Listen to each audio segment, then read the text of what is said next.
suis l'inspecteur. Je suis là pour inspecter. Alors j'inspecte.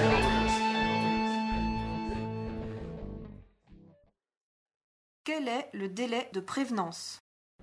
La jurisprudence retient qu'un délai de prévenance de 48 heures par téléphone est suffisant, avec mention de la classe ou du niveau de classe et des objectifs.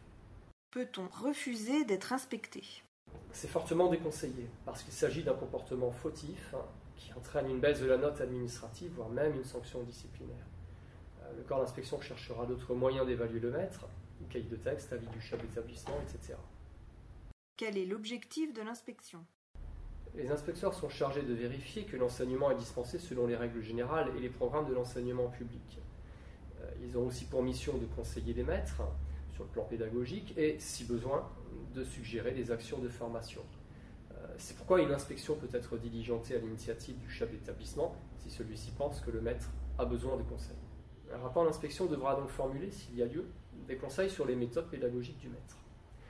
L'avancement et les promotions se faisant largement au mérite, à supposer qu'on puisse le mesurer, l'inspection a donc un impact sur l'évolution de la carrière du maître, rythme des changements d'échelon, passage à leur classe, intégration au tour extérieur pour le second degré, etc. Comment se déroule une inspection? L'inspecteur demandera que vous lui transmettiez la progression programmée sur l'année. Il consultera le cahier de texte dans le second degré ou le journal de classe dans le premier degré, qui doit être mis à jour régulièrement, c'est une obligation professionnelle. Il consultera des cahiers d'élèves et selon le niveau d'enseignement ou la discipline, des productions d'élèves. Vous pouvez préparer un dossier contenant les aides méthodologiques mises en place et le descriptif d'éventuels projets avec la classe. L'inspection commence par l'observation en classe. L'inspecteur sera sensible au choix et à l'usage des divers supports et outils pédagogiques. Cette observation est suivie d'un entretien portant notamment sur la gestion de la classe, les supports et les méthodes utilisées. Vous pourrez être amené à justifier certains choix. Il pourra aussi être question des évolutions depuis l'inspection précédente, des éventuelles difficultés rencontrées, etc. Quand le rapport d'inspection et la note sont-ils communiqués? Le rapport est normalement communiqué dans un délai d'1 mois. La note, quant à elle, n'est communiquée qu'à la rentrée suivante, après harmonisation. Si votre inspecteur vous annonce la note qu'il propose vous concernant, ne la considérez pas pour acquise. Comment lire un rapport d'inspection? Le rapport d'inspection se compose de 4 parties. L'énoncé du contexte, le descriptif de la séance, l'énoncé de l'échange qui a suivi et la conclusion de l'inspecteur. S'il y a des réserves? Tout dépend de la nature des réserves. Il est rare de ne voir aucune réserve portée sur un rapport d'inspection. En effet, les réserves mettent en lumière les marges de progression telles qu'elles sont perçues par l'inspecteur.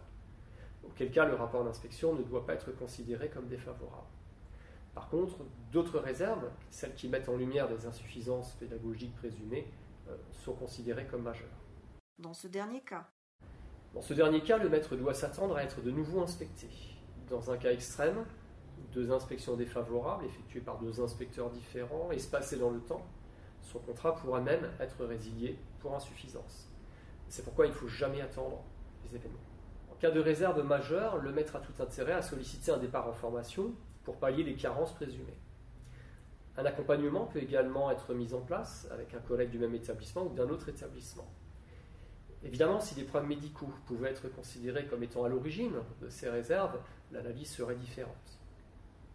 Peut-on contester un rapport d'inspection ou une note pédagogique? La note résultant d'une décision prise par l'administration, elle peut être contestée auprès de l'autorité qui l'a arrêtée, voire de l'autorité supérieure. Le rapport, lui, n'est pas contestable, mais le maître peut utiliser son droit de réponse en exprimant l'objet de son désaccord par écrit, auquel cas son courrier devra être annexé au rapport d'inspection.